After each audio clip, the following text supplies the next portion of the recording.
Okay, now we are recording. I'm going to go back to sharing my screen. Okay. All right, let's get started. All right, so the first thing I want to just talk about is I am recording the meeting so that it'll be available when we're done, and I'll post it on our website. And if I can, I'll send a link out to all the participants who registered as well. If you have questions, you should see a chat box. You can enter your questions in the chat box, and I will try to address them as we go along, but then also make sure that I make sure that I address them at the end. So really the goals for today is to kind of explain some of the changes that we've made, and I'm also going to walk through what the letter of intent application looks like live on the grants website. So I've set up a dummy application, and we'll walk through that as well. Okay, so the biggest reason for having this information session really is because we made some major changes to the grants process. So we got some feedback from all of you, from our impact team members who are volunteers who review grants, from other partners, from our board, from many folks. And we had a series of discussions with our Community Impact Council. They are the folks who we look to as experts in the field to guide some of our big picture conversations. And then we wanted to follow national and local trends in funding, and then we wanted to move to deeper relationships with our funded partners. So all of that will set the context for what we're going to talk about. Just a reminder to folks, the general eligibility requirements for applying for a community impact grant through us really haven't changed. So you still have to be a nonprofit. We do have a preference for those based on Cape Cod, Martha's Vineyard, or Nantucket. Not a requirement, but a preference.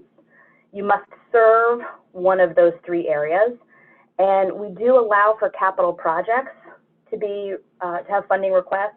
They just have to be part of the organization's kind of core mission. I thought it would be helpful to look at what the grant process used to look like and what it looks like now. So for those of you who have applied to us previously or have received grants, the column on the left will make a lot of sense.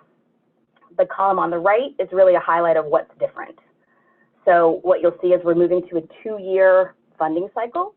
Funding cycles will still start in July, but it'll be for 2 years. We used to allow organizations to apply in more than one of our focus areas: housing, health, education, or financial stability.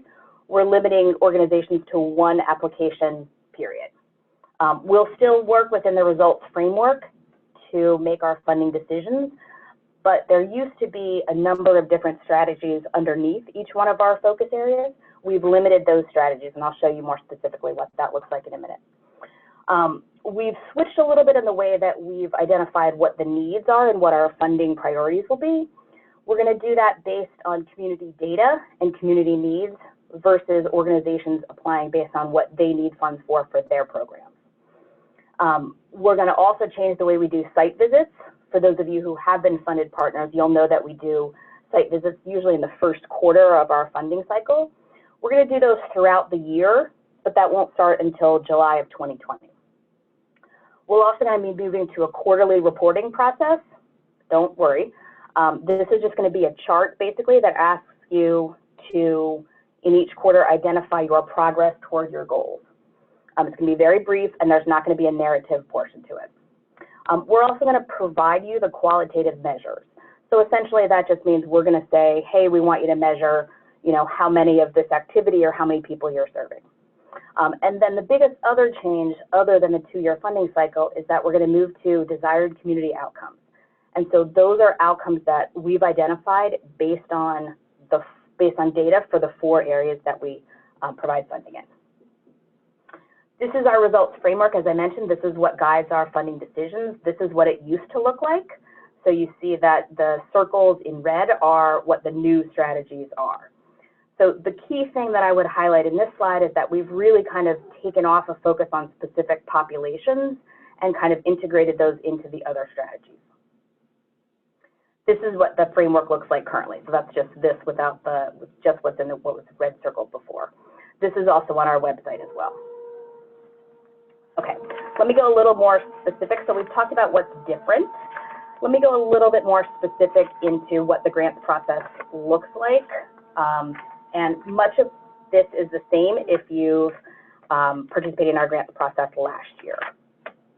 So again, we have the letter of intent that's available now on the grants portal website. That's due October 4th. One of the reasons to walk through the grant, to walk through the letter of intent on the grant website is to show you how if you've already had an application with us, you can import a lot of the information that you had previously. So it is a fairly quick turnaround, but the letter of intent is intentionally short. It's only supposed to be a brief snapshot. So once that letter of intent is done and you received approval or not, your full application is due January 10th of 2020. After those applications are in, they're reviewed by, so the letter of intent is reviewed by a Community Impact Council and the Impact Team Chair. They make then recommendations for approval or not. Then the applications, after they're submitted, they are reviewed by those volunteer-led impact teams. Grant funds begin, as they always have, July 1st, and we do have our grants reception in May. We've got some tips for using the grants portal, and again, I'll go into the grants portal and show you more specifically what that looks like. In particular, I'll show you how to import prior information. If you are new to your organization or haven't used the grants portal for quite some time, you can reset your password. You can either do that internally, doing it on the grants portal, or you can email me and I can reset it for you on my end. If you've had a change or you're new to your organization and you want to be linked to past information, so like let's say you're new to an organization and the organization has applied to us in the past, if you let me know that, I can add you to that organization's account so that you can see all the past information. One key tip for this grants portal in particular is that you must hit final review and submit after you've completed all of the information. There is a way, and I've had this happen before, where people think they're done, but they haven't done the final review and submit. If you don't do that, your application or your letter of intent stays in the pending submission standpoint, and that can be a problem if you think you've submitted it and you haven't. So make sure you check to make sure that it moves from pending submission to submitted. Here's just a quick timeline for what the grants process will look like. This is also posted on our website. And quickly, should you be awarded a grant, just a reminder, you'll do quarterly reports. Again, I'll show you what that looks like more specifically. We'll have site visits, and those visits are either somebody from United Way like me and accompanied by an impact team member. Really, the goal will be to review the quarterly reports, as well as really get a sense for what the organization is doing and what the program is that we funded. We'll still be doing annual contracts, even though we'll have a 2-year grant period, and those contracts will be basically the same. They will have 2 contingency components, which is that the organization must achieve the outcomes that have been defined in the application and that United Way has available funding. We'd also like to be more engaged, and we feel like we will have more availability to be engaged, so we'd like to be included in any kind of events that the organization or the program holds. Here's a quick glimpse at what a sample quarterly report would look like. So you'll have the activity that you've identified in your application, you'll have identified your outcome, and then you'll just quickly note your progress in each of the quarters and then a total. So trying to keep this intentionally short and really just trying to get a sense about the progress made toward the identified outcomes. Here's our website, which most of you are familiar with. Here's my phone number and email. If you have any additional questions about anything we've talked about, you could certainly reach out to me. I'm more than happy to talk with you, to meet with you. I should say one of the things that's really important is that as a staff member of United Way, I don't have a vote, so to speak, in the approval processes in either at the level of a letter of intent or the final application stage. So the intent there is so that I can be a sounding board and try to offer some assistance and technical assistance during the grant process, but I don't have a kind of a vested interest, or I don't have a vote in the final decisions.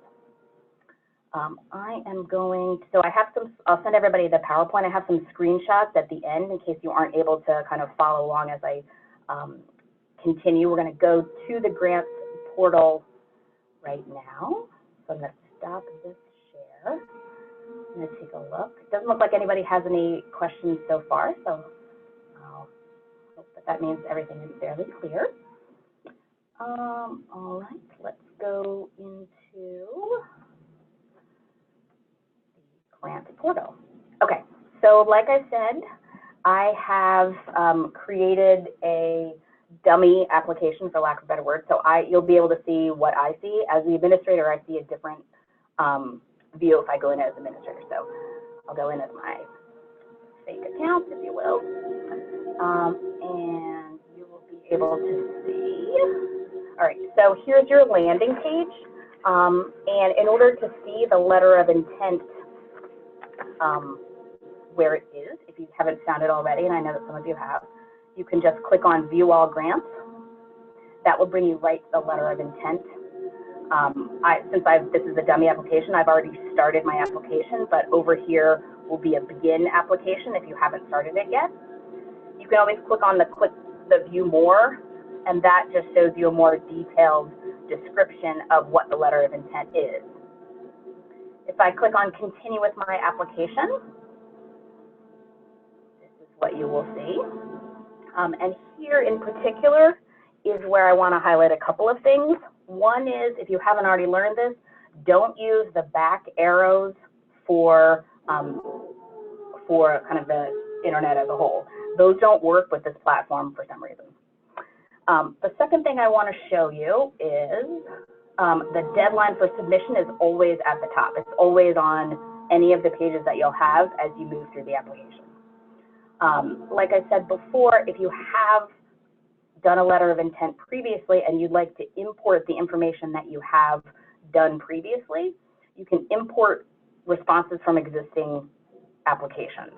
Essentially, what that will do is it will import all of your responses. You just click on that and it'll ask you which one you want to pick it from, and then you'll do that.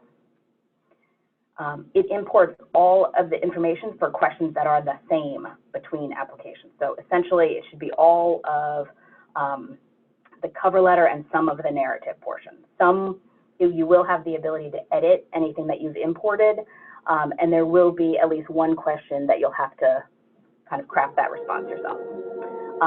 Quick note about the links that are on the page, just for your information.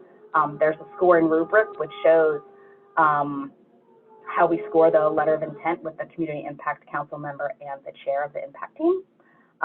This is, again, posted on our website, but as you can see, it's also posted directly in the application.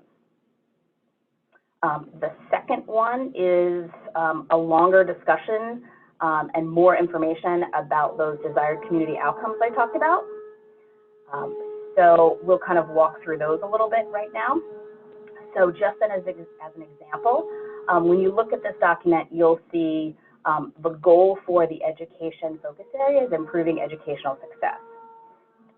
There are two strategies that you can select from underneath the improving educational success.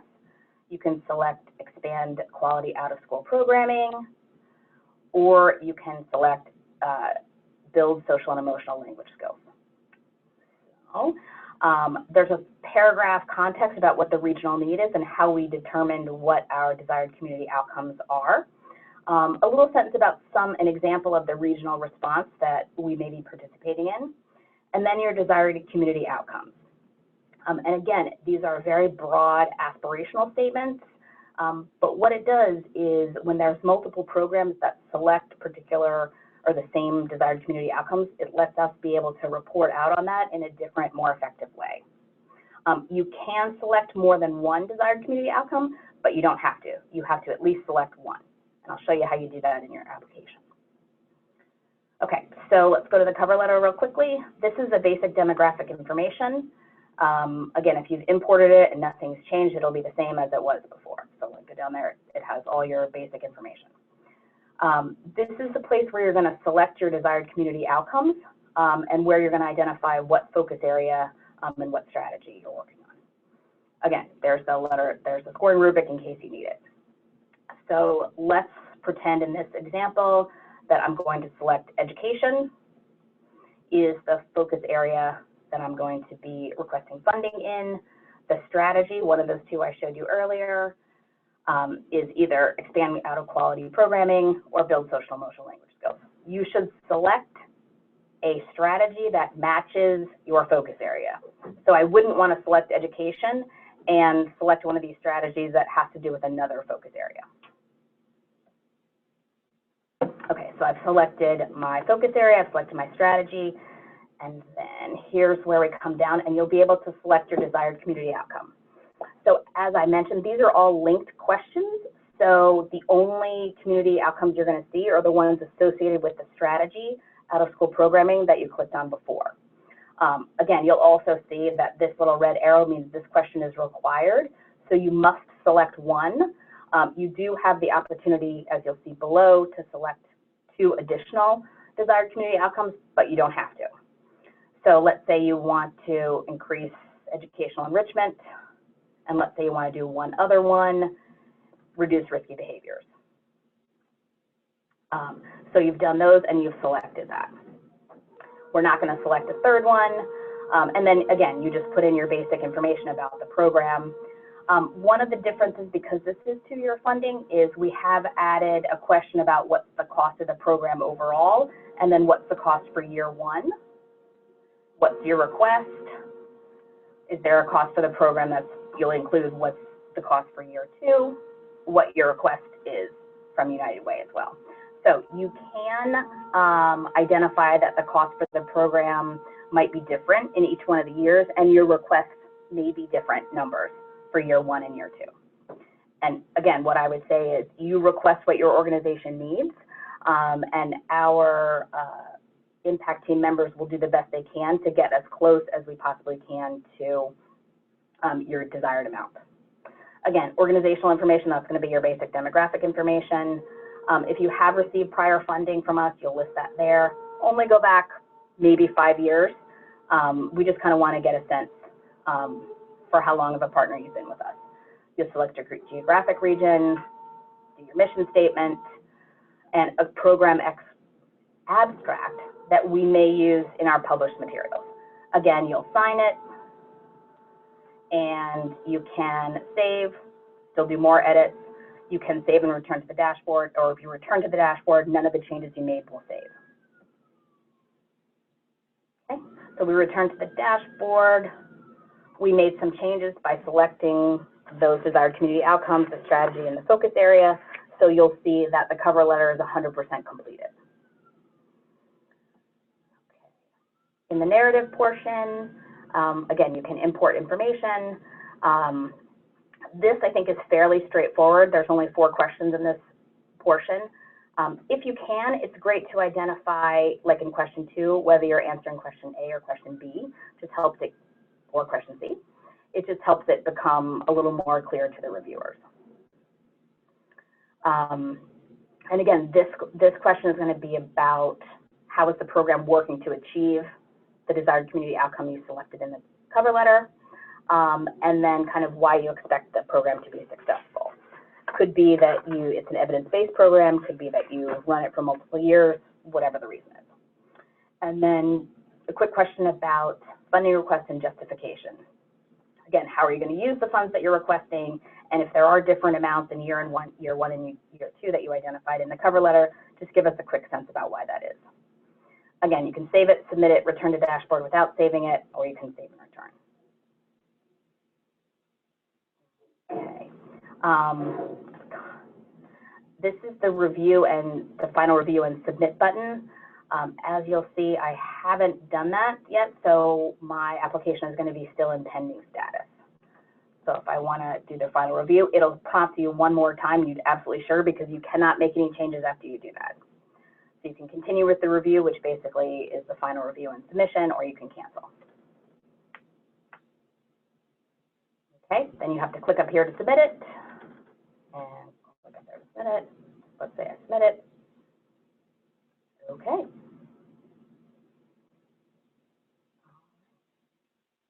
Okay, let me go back. Okay, so it's still in pending status. Okay. That essentially is the gist of the letter of intent. I just draw your attention to there's 4 boxes. They're just informational boxes at the bottom. I'm not going to go through each one of them. It's how you contact if you have questions, any kind of frequently asked questions, and again, some about the information guidelines and information about quarterly reports and site visits and that thing if you're, and that sort of information if you're a partner of United Way. Okay, I am going to stop there, and I am going to unmute everybody and see if there are questions. Looks like there was one question in the chat box. So let me unmute everybody first. Okay, and there's one question about, so you are going to identify that there's, in the cover letter, you identify your total for 2 years and your total per year.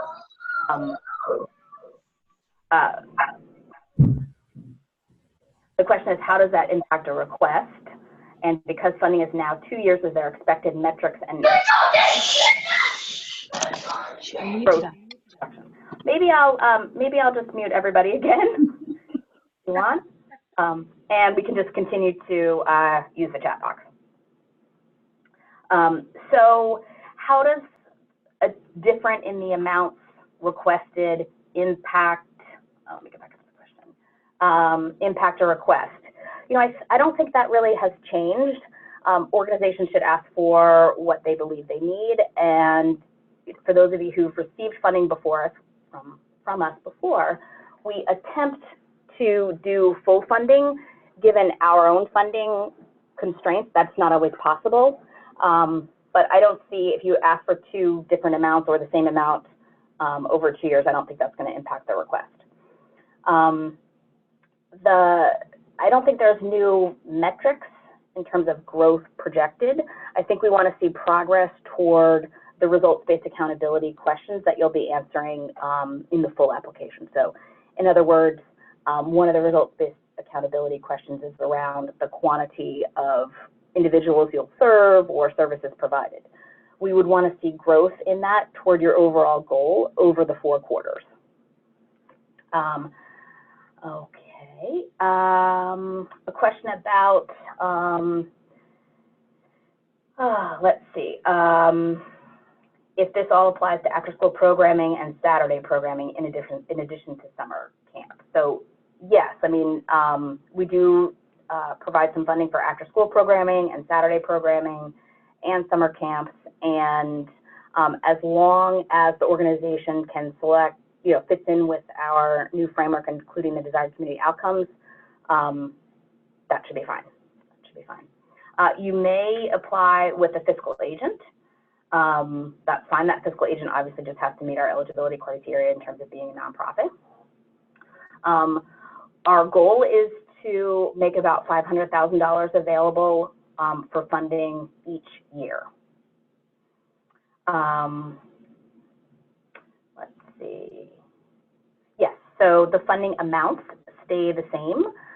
They will be between $5,000 and $25,000, and you can request between that amount for each year of your program. So you could apply, you could request, you know, let's say $10,000 for the first year because you have some program startup costs if it's a new program, and then $7,000 the next year because, you know, those kind of startup costs aren't present for the second year. If you have some more kind of programmatic questions in particular about your particular program that you'd like to have, that you'd like to request funding for, I think it might be better if we have a kind of offline conversation about that, because I'd want to know more about the program before I kind of answer a question about would we be able to fund this or that. You may not submit multiple letters of intent. You may, each organization may submit one letter of intent. So I think so for the individuals who ask about can you use a fiscal agent, you certainly can, but that fiscal agent can't also be applying on their own behalf. So only one letter of intent per organization. Other questions? And I think we're very excited that we're going to be able to offer two-year funding. We recognize that we all have to kind of get off this hamster wheel of annual grant applications and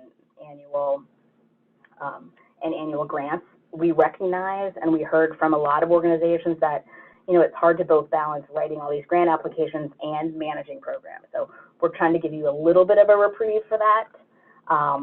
And again, we'll still do annual contracting. We'll do an annual contract review process, which I don't envision being very cumbersome.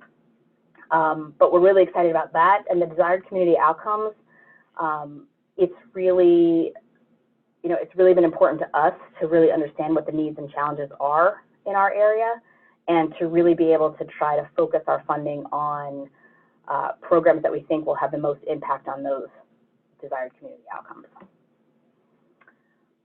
I am going to once again kind of unmute everybody and just see if there's any other kind of final questions. I promise to try to hold this to within an hour. I know that I speak fast. So is there anything else that anybody would like to ask? Anything like that? And again, if you have a more specific question about your particular program and whether that would fit in with our kind of funding priorities, or whether we'd be able to fund a particular portion of that program, feel free to email me or call me. Okay, so did anybody have a question or anything they wanted to say? Okay. Thank you. Thanks to everybody for joining. I'm glad we kept it within an hour, and like I said, I'll be sending out and posting the recording of this in case you need to review it. Thank you so much. Take care, everybody. Bye-bye. Thanks, Beth. Bye-bye.